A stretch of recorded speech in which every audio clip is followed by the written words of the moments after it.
Hi, I'm Tom Gledhill of Murphy Business. In the previous video titled Marketing the Company, we developed the marketing materials, sent letters to targeted buyers, followed up with phone calls, and placed blind ads on several targeted websites, all under the veil of strict confidentiality. This process should yield a number of buyer responses. In this video, we're going to discuss the process of evaluating buyers by category: individuals, private equity groups, and corporations. Our goal is to receive several letters of intent from which we can negotiate and accept the best offer.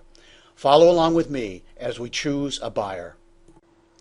When prospective buyers respond to your marketing efforts, have them sign an NDA, and if they're an individual, have them provide personal, financial, and experience information. If the prospective buyer has signed the NDA and provided satisfactory financial and experience information, provide her or him with the confidential memorandum. Vetting prospective buyers is the most time-consuming task of the business sales process.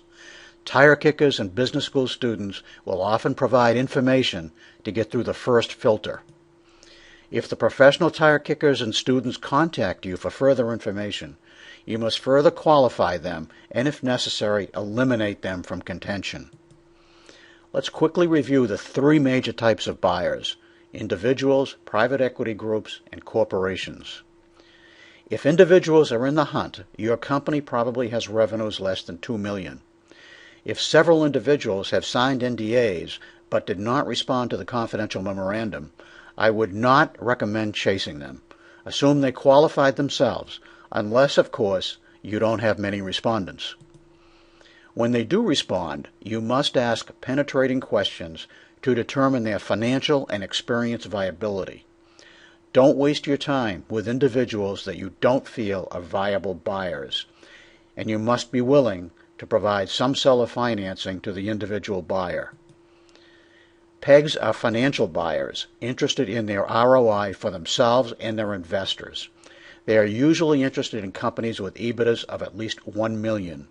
However, they may be interested in companies with an EBITDA less than $1 million if the company qualifies as an add-on to a larger company that the PEG already owns in the same market niche. If PEGs are interested in your company, make sure that your financials are in order, because that's their primary focus. They're also interested in your management team and their retention possibilities.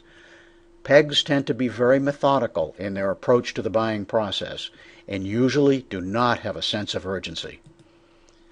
Corporations are strategic buyers looking to buy assets of your company that they will help their company in some strategic way. A strategic buyer is your best bet for a premium price for your company. And if your revenues are about $3 million or more and you are experiencing good cash flow, another company is a likely buyer. Once a company offer is accepted, they can move through the process very quickly. Even though they have the confidential memorandum, interested buyers usually have several detailed questions regarding the company before they submit a letter of intent to buy the company.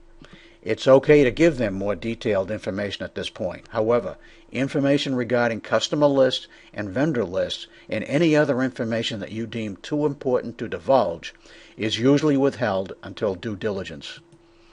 It would be great to receive 3 to 5 good letters of intent. Of course, that depends on your company, your industry, and the economic climate.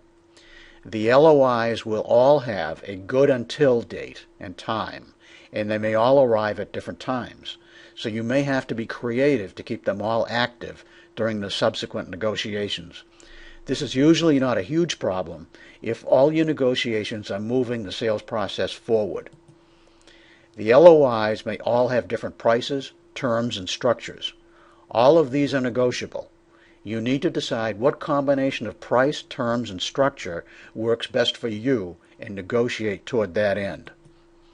You must also consider the buyer. If the buyer is an individual, does he or she share your goals, your management style, your ethics, and so forth? If the buyer is a PEG, is it well funded? What is its management style? Will it work with you or force you into the background? How will it treat your employees? If the buyer is a corporation, what does the buyer intend to do with your company? Treat your company as a separate entity? Integrate your company into their company? What about the buyer company culture? How will the buyer treat your employees? Finally, you must do a certain amount of due diligence on each one of the buyers that submitted a viable LOI. Once you have selected an offer, you should perform a more detailed due diligence on that prospective buyer. In this video, we reviewed and analyzed the letters of intent and negotiated with those buyers that made the best offers. We also performed some minor vetting of selected buyers and more serious vetting of the buyer that we finally chose. Now it's the buyer's turn to dig in and verify all the information that she's received about your company. In the next video, we'll examine the process of due diligence. I'm Tom Gledhill, and I'll see you at the next video.